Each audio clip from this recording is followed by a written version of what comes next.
അല്ലാഹു ഇസ്രായേൽ ജനതയോട് കരുണ കാണിക്കുകയും അവരെ സുരക്ഷിതമായി ഈജിപ്തിൽ നിന്ന് പുറത്തെത്തിക്കുകയും ചെയ്തു.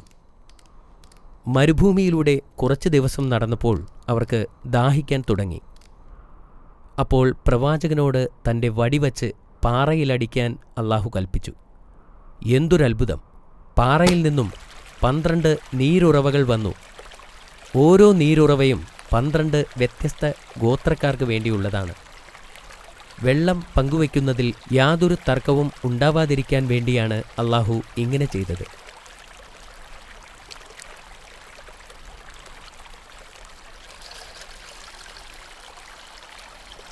സൂര്യൻ്റെ ചൂടിൽ നിന്നും അവരെ രക്ഷിക്കാൻ അല്ലാഹു മേഘങ്ങളെ അയച്ചു. അവർക്ക് വിശന്നപ്പോൾ മന്ന എന്ന പ്രത്യേക സ്വാദിഷ്ടമായ ഭക്ഷണം അല്ലാഹു അവർക്കെത്തിച്ചു.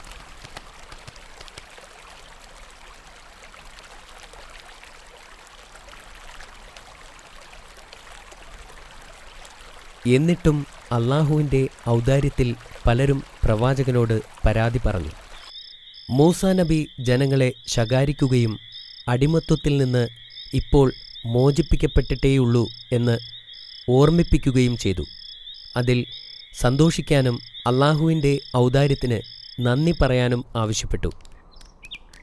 ഇസ്രായേലിയർ മന്ന ഭക്ഷണം കഴിച്ച് മടുക്കുകയും യാത്ര ചെയ്ത് ക്ഷീണിക്കുകയും ചെയ്തിരുന്നു. യഥാർത്ഥത്തിൽ കനാൻ എന്നു പേരുള്ള ഒരു സ്ഥലമുണ്ടോ എന്ന് അവർ അത്ഭുതപ്പെട്ടു.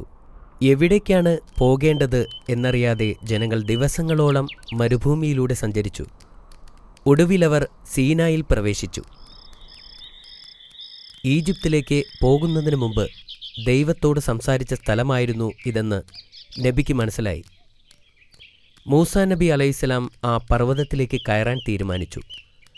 അദ്ദേഹം വരുന്നതുവരെ ജനങ്ങളുടെ ഉത്തരവാദിത്വം സഹോദരൻ ഹാറൂനിനെ ഏൽപ്പിച്ചു. എന്നാൽ മല കയറുന്നതിന് മുമ്പ് 30 ദിവസം നോമ്പെടുക്കാൻ അല്ലാഹു പ്രവാചകനോട് കൽപ്പിച്ചു. 30-ാം ദിവസം വീണ്ടും 10 ദിവസം കൂടി നോമ്പെടുക്കാൻ അല്ലാഹു കൽപ്പിച്ചു. ഉപവാസം പൂർത്തിയായപ്പോൾ ഒരിക്കൽ കൂടി അല്ലാഹുവിനോട് സംസാരിക്കാൻ പ്രവാചകൻ തയ്യാറായി.